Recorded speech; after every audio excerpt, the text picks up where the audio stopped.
Okay.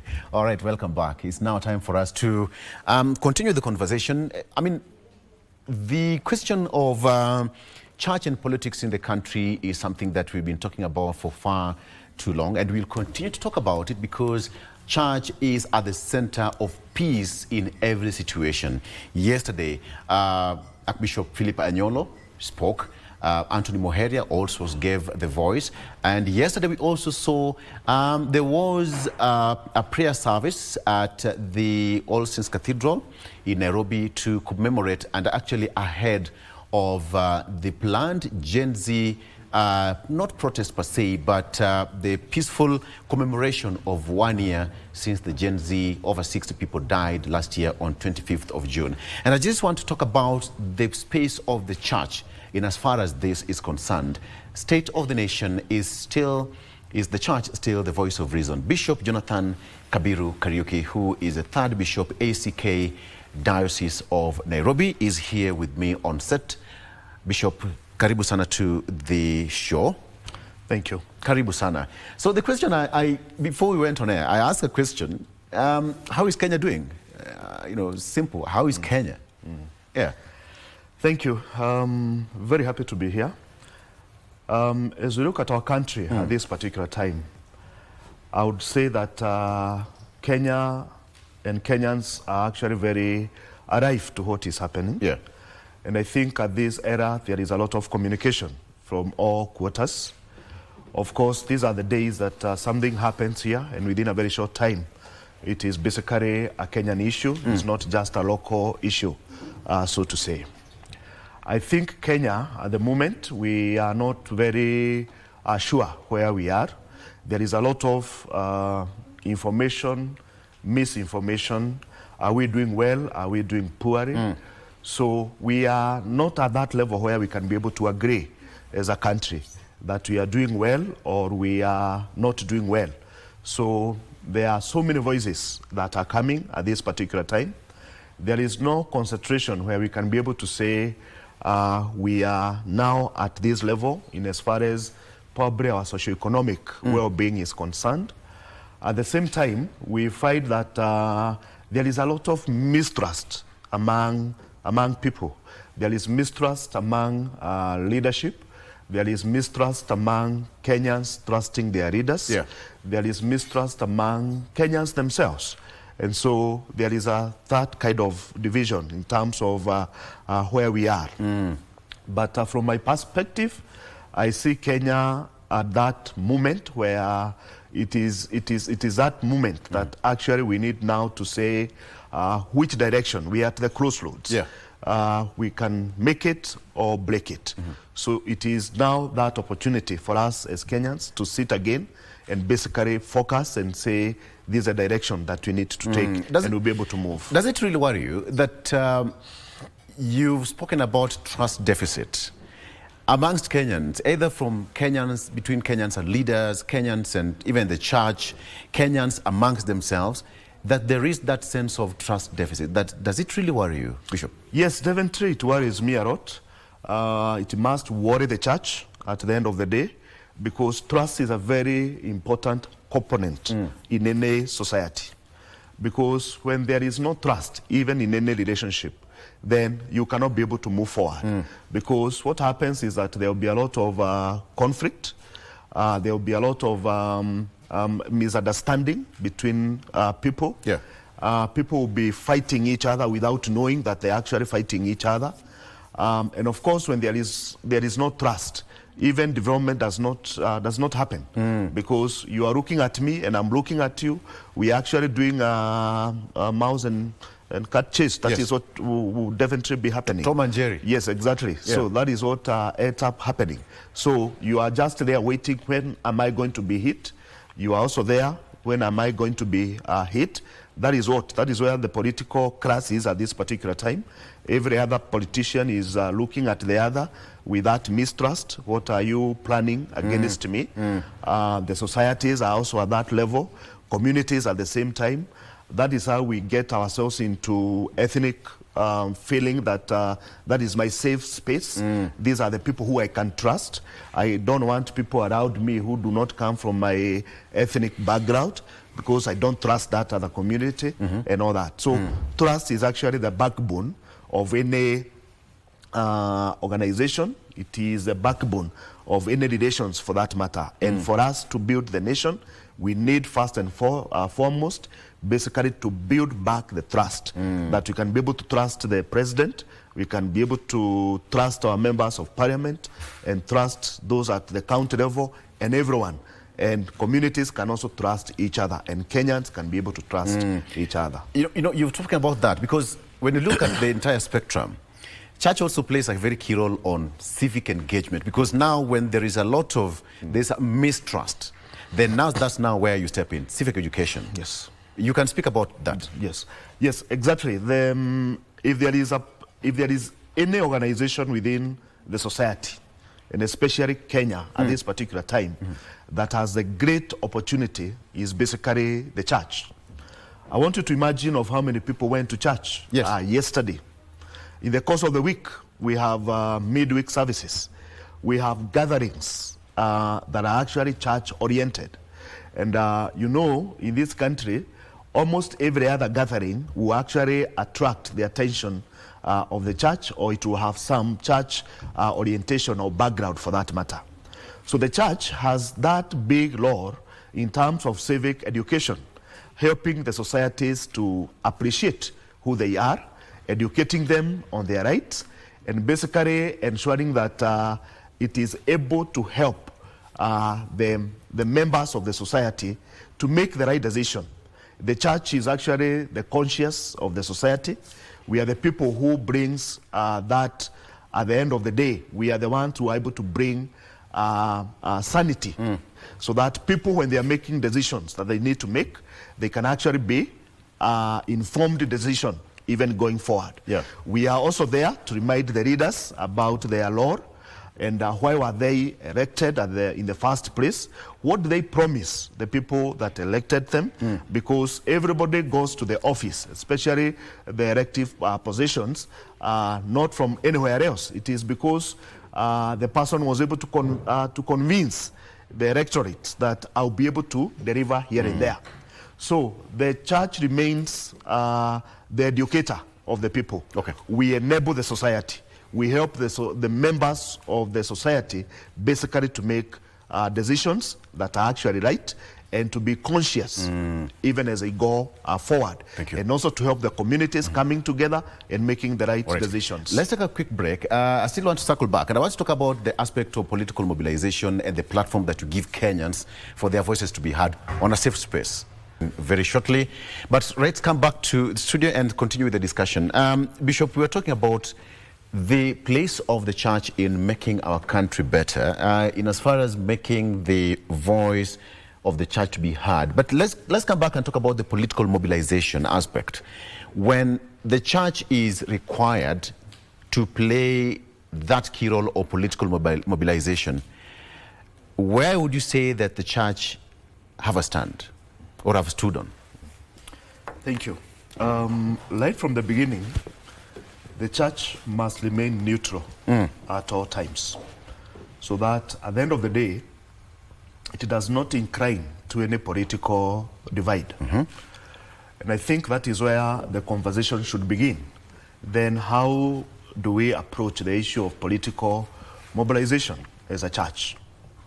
As I mentioned earlier, the church has the responsibility in matters to do with civic education. Yes.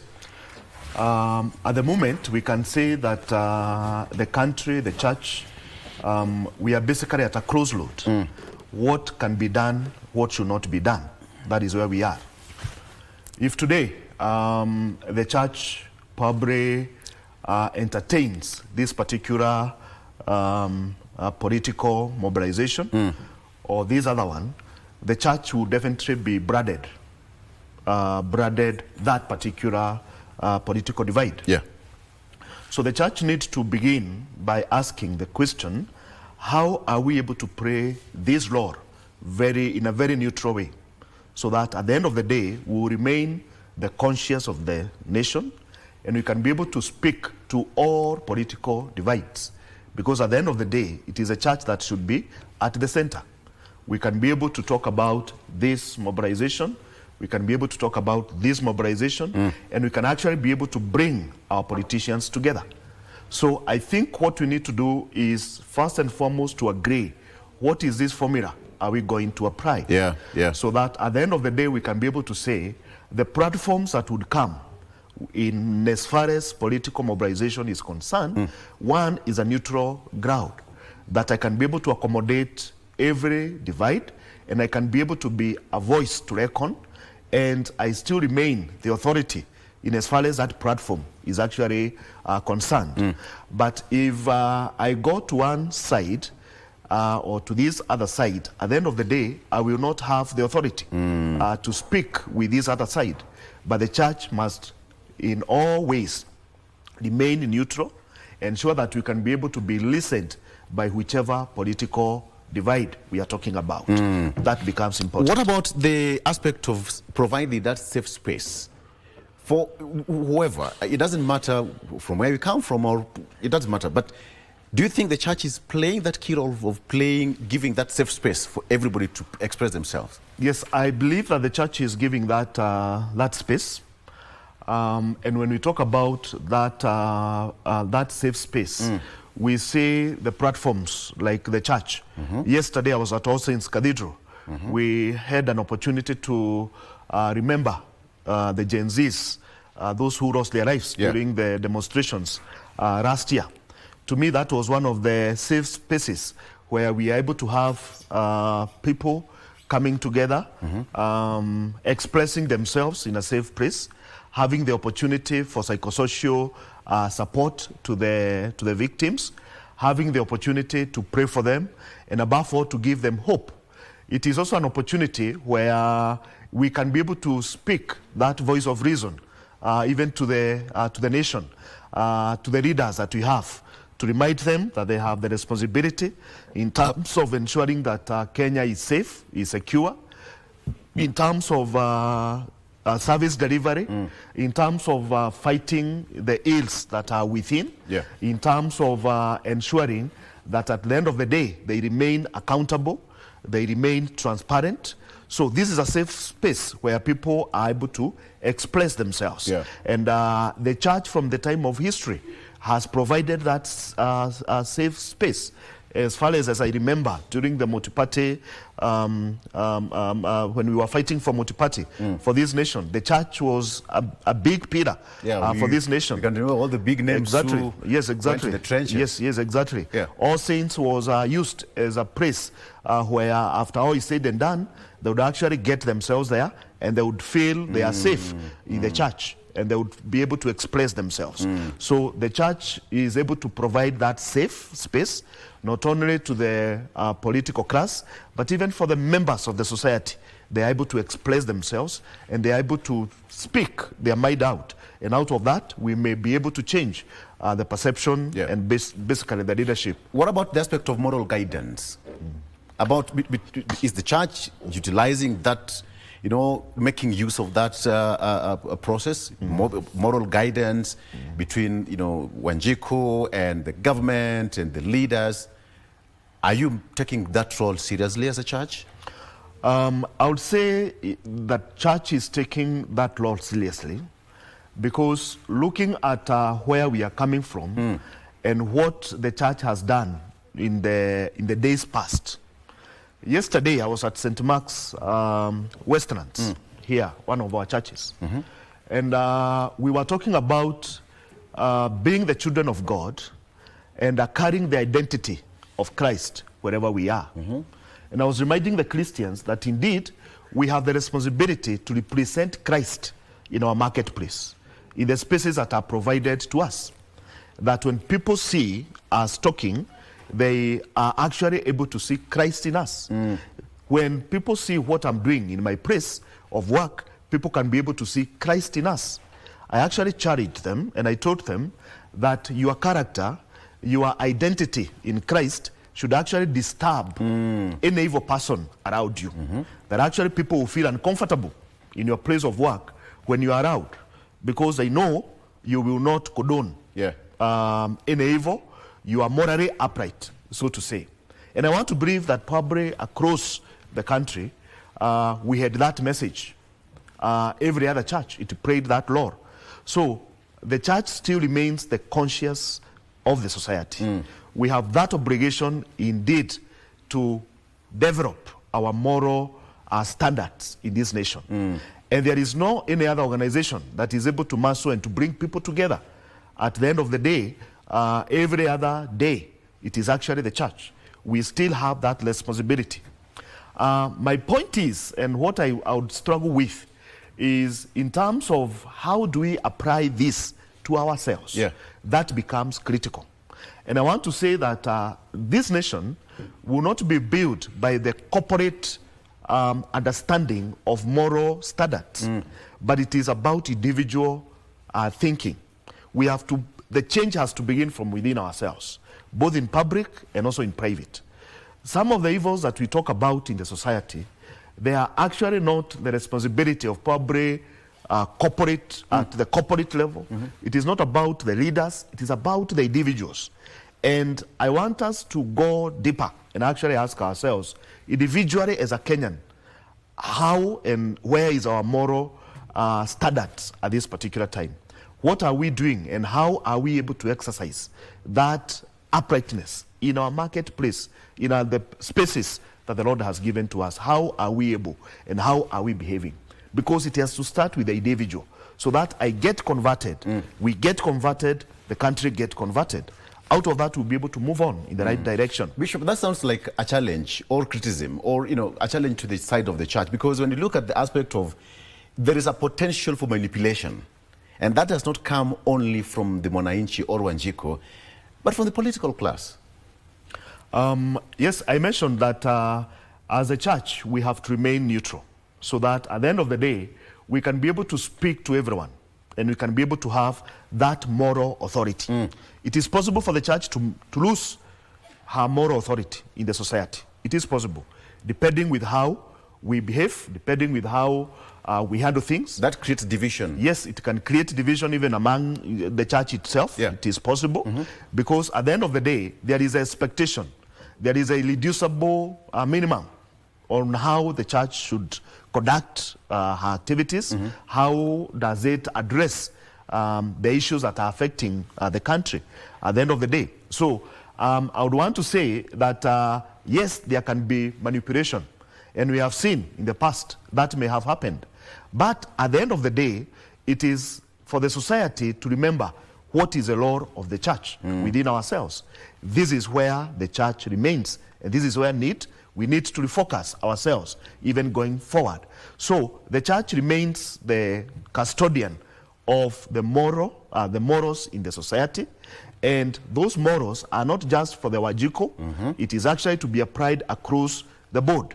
The church must speak regardless of who, and the church must be brave enough, courageous enough to address the issues as they are, and basically to speak even to individuals as much as is possible. Where we need to address and to call people by their names, the church should have that authority. The church should be prepared basically to handle issues as they are. At the same time, I want to say this, that the church must also, in a very big way, invest in information gathering so that we are able to tell and we are able to handle issues as they are. And we can be able to say that we have the authority to say what we are saying. Because if the church speaks and then what the church is speaking is not the right stand or is not the right thing, we get ourselves into propaganda. And therefore we'll just become like any other politician. And so the politicians will say this, but for me, even if it is brought to my table, I would want to ask what are the facts. You need to filter it. Yes, exactly. What is a fact? So you'll find sometimes the politicians say, Bishop, you are quiet. Why are you not saying about A, B, C, and D?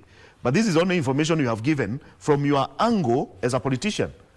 I want to filter that. I want my information so that when I stand and I go to the pulpit, I'll be able to say, this is what is happening. This is what the right position. And as a church, we can have that authority within ourselves. That will be respected. That brings the aspect of transparency and accountability, Bishop, because there are so many questions which are being asked about transparency and accountability when it comes to the church, and whenever they're having a playing field with the politicians. What do you make of that? Now, in terms of accountability, you know, the politicians are darlings of the church. And politicians feel very safe in the church. Politicians feel that the place where I will have free airtime is actually the church. The place where I will not need to mobilize people. I will not need to invest in microphones, in the speakers and all those kind of a thing. It is actually the church. It is a funeral gatherings and all those. So the church will definitely, I mean, the politicians always look for the opportunity. Yeah. I want to tell you that next year, 2026, 2027, the churches will be fraught with the politicians. For now, the numbers have gone down. But come, as we approach the electioneering year, you can be sure we will have so many of them wanting the opportunity. Now, the issue to do with accountability is actually a responsibility, and to me, it is a list of what should be expected to any leader at any particular time. For us as a church, we have tried our level best to be very accountable. We ensure that actually whatever gets to our hands, we account for it and we give the feedback to the members to question what we have done. Now, me, I'm a church leader. For you as a national leader, for you as a county leader, for you at whatever level the Lord, God has given you the opportunity, what is wrong with being basically accountable, giving an account of what you have done and what you have not done? And people are able to understand that probably this way I was not able to do, and I was not able to manage, and all those kind of a thing. So I'm looking at the church in terms of the accountability, that the moment the politicians or whoever comes to the church, it is actually a platform to be reminded that you need to be accountable. To be accountable in the space that the Lord has given to you. You need to be accountable to the people who gave you the power, who gave you the opportunity to serve at different offices, at different levels, at any particular time. You know what, Bishop? Church across the world plays a very key role, and the voice that you have is even more powerful. The church can even call the president to order, and the president of a nation will just keep quiet and say, gentlemen and ladies, what are you saying? Can we have a word? But the question is, based on what you're talking about, is still the church the voice of reason in Kenya today? Yes, I believe that the church is still the voice of reason in Kenya today, and it remains to be the voice of reason, not just because of who is the actor at this particular time. It is a voice of the people, not just about because I am the Bishop of Nairobi. It remains to be the voice for who Christ designed the church to be, right from the beginning. And we see the character of Jesus and how he actually did all that he was able to do for the 3 years during his ministry. He was the voice of the voiceless. He actually called even Herod by name. He actually addressed the evils of the day. He was able to demonstrate that. So I want us first and foremost to remember and to accept that the church, in being the voice, the conscience of the people, is not just about the actor, not about the bishop, not about the pastors and whoever is there. It is about the mandate of the church. And we must see the church beyond the bishop. We must see the church beyond the pastor. But the mandate of the church, as it were, it is very clear. The voice of the people, the voice of the voiceless, that remains, as it were. And as you have said, across the world, the church has actually played that role. Now, in our country, the church has played a very key role all along. From the time immemorial, we remember too well. And many people have actually lost even their life when defending the rights of Kenyans. Many religious leaders have actually found themselves in a lot of problems across the day. As we speak today, I'm very happy to see many bishops speaking. Yesterday we had Archbishop Muheria speaking. Archbishop Anyoro spoke. Our archbishops has been on it, or as a Pete has been speaking and giving the guidance and talking about the state of the nation. They've been able to address the issues that are there. They are able to guide the Kenyans in terms of which direction are we able to take. They have been able to remind the leaders in terms of their responsibilities, in terms of where they need to work on, in terms of what need to be done here and there. They have reminded the leaders in terms of the ills that are actually affecting the country. Yeah. Over this week, as we get to the memorials for the Gen Zs, we are still speaking and saying that we must have peace at this particular time, and the police need to handle their responsibility, but at the end of the day, nobody should lose their lives. Yeah. They should be there to be protected. Those who are going for the demonstration, again, they have to make sure that it is peaceful demonstration. They have to identify themselves from goons so that they are not infiltrated, and those demonstrations also become a safe place even to express ourselves. Yeah. So the church still is making that voice, and the question is, are our leaders willing to listen to that voice? And as I said in the beginning, the society itself, are they willing to listen to that, to that voice? Because sometimes the societies can actually turn and think that the people to listen to is actually maybe politicians, it is maybe the models and all those kind of a thing. So it is us as a country to remember what church has done, what church can do, what church is doing, and therefore listen to the voice of the church even going forward. Listen to the voice of the church even moving forward. Yes. As you come to an end, there is that aspect of seeking endorsements. Church playing a key role in seeking endorsements. When it comes to politicians, often seek blessings and endorsements from church leaders. Of course, I know you cannot segregate and say, do not come. You provide that equal platform for everyone. So what are we looking at moving forward? We are heading towards 2027 election. And let me also pick your voice that right now the numbers have reduced. Either they are also tactical about their moves. So what are we looking at? Because even in the past, the church also spoke out strongly about church and politics, more so playing political roles in churches. Are we seeing this being your stand even moving forward? I would want to say this, that number one, politicians are members of our churches. And they play a key role as members of the church. That is the beginning. Number two, the politicians are members of our society. And they expect that support from the church by itself.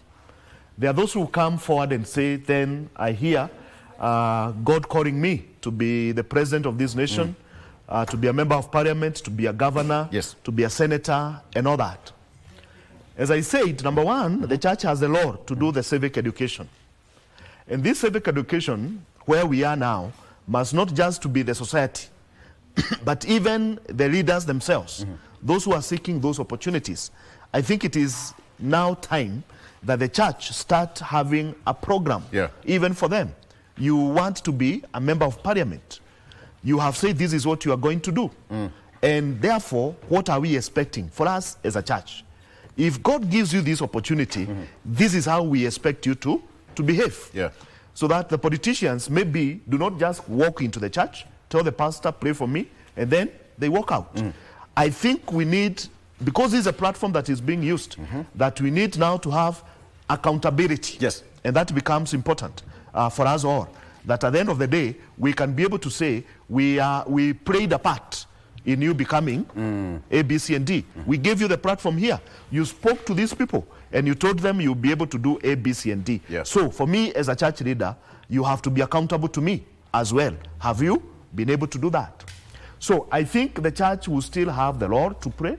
We cannot say politicians don't come for the platform in the church, but I think that platform must be managed differently. Thank you. Going forward. I want us to do something, again, the same way I did with my earlier guests who came on the show. You're going to take at camera 2, and again, how do we make our country even greater? All right, we have a great nation, but how do we make it greater moving forward? In 1 minute, that is your camera. Go. Thank you. Definitely, we have a great opportunity to make our country great.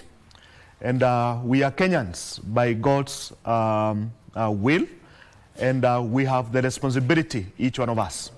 And that begins my way of how to make this Kenya great. It is to take self-responsibility, to be driven by our conscience more than any other conscience. That even if I hear any other voice from wherever, I can be able to ask myself, which is the right voice going forward? I have seen people saying I was called from above and all that. You have to be called first and foremost from inside. You are conscious. And to remember that we have a judge of us all, and that is God. We have the responsibility as a nation, each one of us, to build this nation. The space that God has given to us, we have that opportunity. Let us not leave our country to be a country of politics in and out, and to feel like it is only the politicians who have our future. Our future is greater than 2027 elections. Our future is greater than just thinking about who will be our next leader in whichever level. It is our responsibility at the level that we are in. The change must begin with us. The change must begin from where you are. As we think about the city of Nairobi and what has happened in the recent past, the much we may look up to the governor and everyone else, we are reminded clearly that it is our responsibility to keep peace, to keep this city clean, to ensure that we are able to follow. And out of that, we'll be able to hold accountable our leaders as well. When we have done our part, everybody is doing his part, we can ask that person who is not doing their part, why are you not playing your part? And we have that moral authority as a Kenyans to move forward. Wonderful. Thank you very much for that. That's a powerful way to wrap up that conversation. And of course, we've been talking about, is the church still the voice of reason? A lot has happened in the country. Of course, we've been having that discussion with Bishop Jonathan Kabiru Kariuki, the third Bishop, ACK Diocese of Nairobi. Thank you so much for joining us on the set. But before I let you go, Vivian, now that we have got Bishop here, and Vivian is talking about love. Bishop, again, before I let you go, Vivian is talking about mambo ya mapenzi. Is love enough to keep a marriage or a relationship? Let me start with you. Vivian, is this a way to go? Yes, that is actually the Very conversation good. that we are having today. Very and I would good. love So, Bishop, to hear what the Bishop has to say. Is love enough? Kuweka hii ndoa ikae vizuri.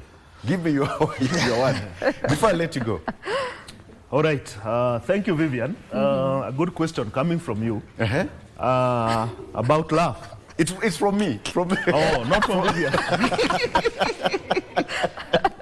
All right. Go ahead. Sawa. All right. Now, I want to say that, yes, it is true that love is able to keep marriage.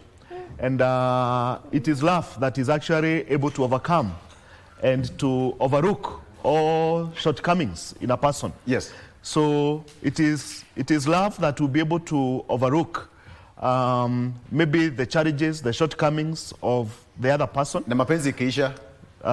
Mapenzi inahitaji kulimiwa. Make sure that there is something that is burning. You start calling each other nani, hey, wait, kuja, hey. Hapana, usifanye hivyo. So, you know, the problem with people is that sometimes they begin this way, but they go dropping. Yes. So if you are taking mpendwa wako for coffee every evening, you need to keep on. Don't say now ameingia box. You don't lower the standard. No, don't lower the standard. Vivian, have you heard? That is where people go wrong. Okay. So keep the standards moving and the love will continue burning. Yes. But when you did this, the other person will actually think, so you are taking me for coffee because you just wanted to have me. But if you keep the coffee game going on, then the love will continue to flourish, and people will be able to carry on. Vivian. So love is able to overlook the wallet. Out of love, you are able to overlook the weaknesses of your partner. Out of love, you not think what they have not provided. You'll be able to have, and love actually brings about hope even for tomorrow. Okay. Yes. Vivian, umesikia hiyo maneno? Vivian overlooks your wallet. I've actually heard what the Bishop has to say concerning that. Yes. And I'm glad that he's for the idea that love actually can keep a marriage and love actually can keep a long-lasting and healthy relationship. But as he was saying that, one of my panelists right here was like, love is just an emotion. So we're going to be getting into that conversation. That is our question for today is love enough to sustain a long-lasting relationship? We're going to be getting into that immediately after the break, so stay with us.